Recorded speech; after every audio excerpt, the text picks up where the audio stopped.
Hello friends, and welcome back to my channel. My name is Katelyn from Florals.com, and welcome back to a little bit of a late, but still doing it nonetheless, November 2020 wrap-up.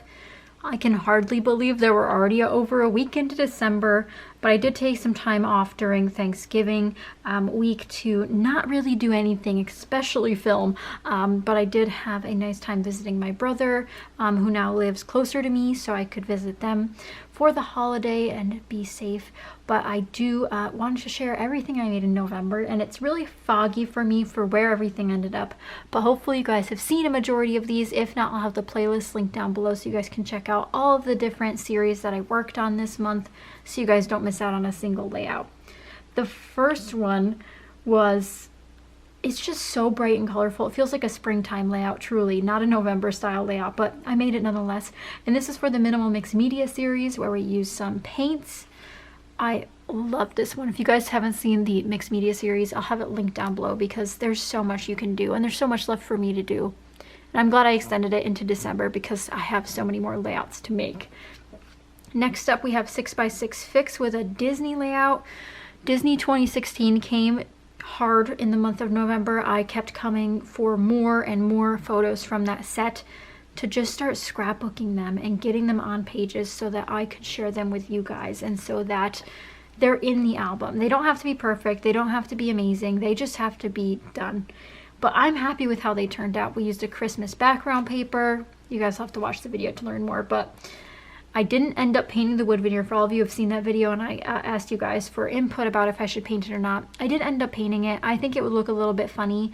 I can peel it off if I really wanted to, but I think it looks better in person than it does on camera, especially with the dimension and the shadow you get in person from the angle that you naturally view it at.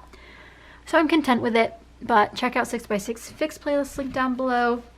Next up is another collaboration I do called Stamp With Me. A few stamps here and there on every layout will make us use our stamps more, and that's what I did on this one. I used a new set to me from Neat and Tangled to create this Disney page, and man oh man is this a Disney-fied layout. All of the themed Disney things are on here, it seems, but I'm really excited with how it turned out. I really like this color scheme. I like that I used some non-Disney things with some Disney things to really pull together everything. And I still can't believe how it turned out. I just really, really love how it turned out. And again, that is from the Stamp With Me collab.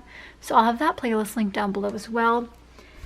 This one was another fan favorite. I will say you guys adored this layout because some of you have this paper pad that I featured, so you really liked that part of it. And you really liked the idea of using these printed papers in some way that works for everyday type of photos, or at least gives you an idea of what you could do with it.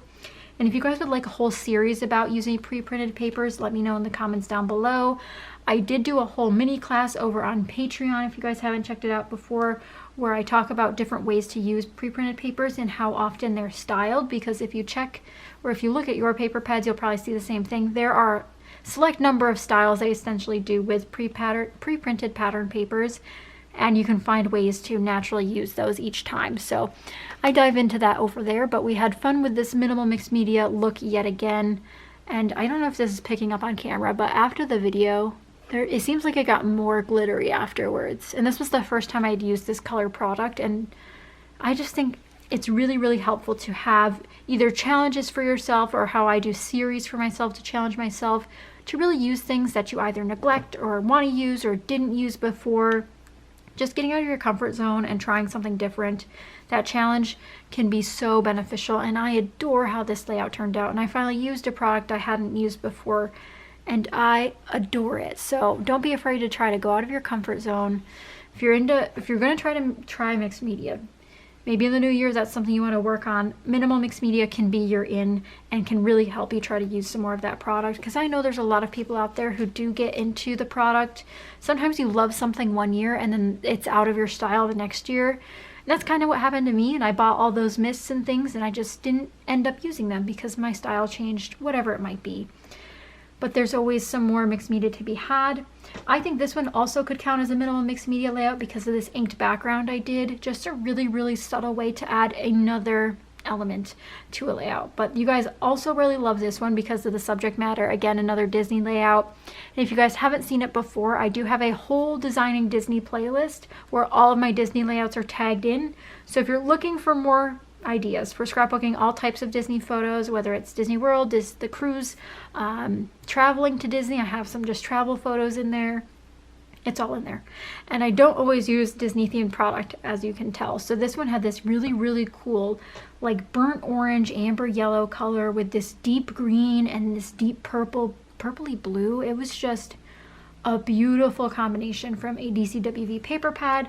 Emphasized that and built out this page. A lot of single photo layouts this month, which I don't typically do, but we also had some multi photo layouts. This was a real-time process video for my patrons over on Patreon. So we did this grid style, and my journaling is going to go here.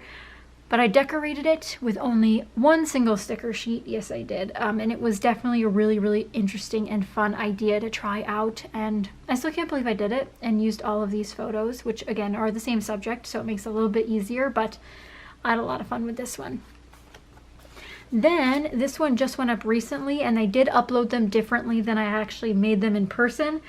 So I do apologize that it might be a little bit confusing if you have seen one but maybe not another, because they're out of order, but that's just the way I wanted to upload them.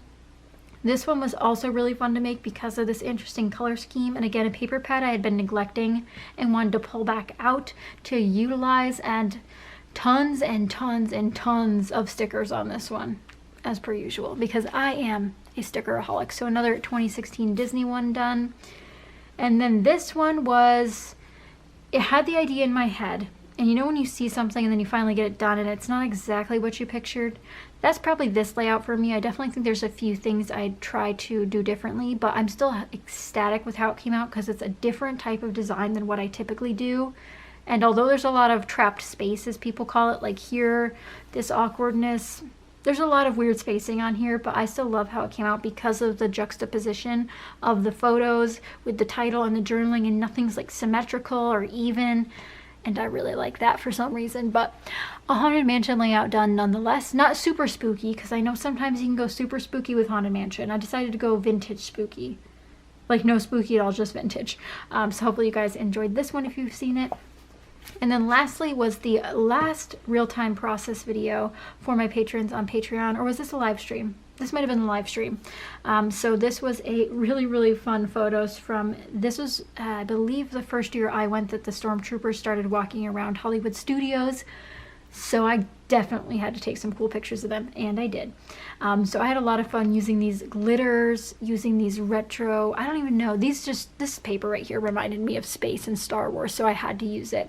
And it definitely has a different read on camera, so I do apologize if it's a little bit of a bothersome pattern for some people, because it is quite busy. But we've got the celestial patterns, we've got a little Saturn, we've got all of the space themed things. Now, it may not look like I did a ton this month, but after I flip through these one last time, I'm going to do a cut to the past, because I did some secret stealth crafting this month by working on a Christmas gift for someone. And I did a flip through already, even though the gift is no longer in my possession. It went to the gift giver. But these 9 are the ones I made for myself. And then I also made a bunch of base pages for my niece, who is giving a gift to her mother this year. So I'm going to flip through those. Now, these are base pages. You guys have seen the process videos pop up for some of those where there's no photos on the page. And that's something that you can totally do for other people, but it is a lot of work when you're trying to guess what the recipient might put on those pages. So unless you have a definitive theme, like a baby theme, if you're giving a baby book, for example, a little bit easier to kind of coordinate what you might put on there and what colors might be associated with that memory, pastels, brights, whatever it might be. But when you don't know any of the photos that are going in there, I just went hard on that rainbow color scheme and had so much fun with it. But I hope you guys enjoyed that flip through of all of those pages. Just a lot of double pages for a lot of different styles and shapes of photos, mostly horizontal or vertical 4x6s, but I did give her the option to say print 3x4s if you're interested in that, so you can fit more photos. And then the rest of the album, because obviously there's not too many pages there, will be fulfilled with pocket pages. So I gave her all the supplies to do it. I gave her extra stickers and I gave her adhesive so she can put it all together and have her own spin on all the pages I created. But everything was run by her, and I do think it's going to be a well received gift. But I hope you guys enjoyed this, you know, past and present flip through of all the pages I've created this month. And I will say I haven't crafted in 2 weeks. It feels weird, but it feels good at the same time. And I think when I do finally get back to creating, I will have that refreshed creative energy. And if you guys would like videos that are talking about that kind of subject, where we talk about sparking that interest again or finding your creative mojo again, let me know in the comments down below. And if you guys didn't watch me last year, around this time we started talking about planning for goals for 2020, and you're more than welcome to go watch those previous playlists and do the same thing in 2021. However, I'm taking it easy on myself this holiday season, since again it's so different than last year and the world's upside down still. I'm just going to take it easy. No series until next year, probably mid next March is probably when I'll launch my next series. But I do hope you guys enjoy, and I'm always taking suggestions for videos. So let me know what you guys want to see in December and January and so forth, because there's always going to be more videos to come. But thank you guys so much for watching this, monthly wrap up. No kit this month. It was a lot of fun just working on whatever, whenever, and just getting back to the joy of scrapbooking, that is just scrapbooking photos you love and the memories you love. But this one might be my all-time favorite. Let me know which one yours is down below. But I know everybody wants to see close-ups, so here's Comet. He is a fashion model with his little flower bush. What a ham. But thank you guys again so much for watching, and I'll see you guys in the next one. Bye guys.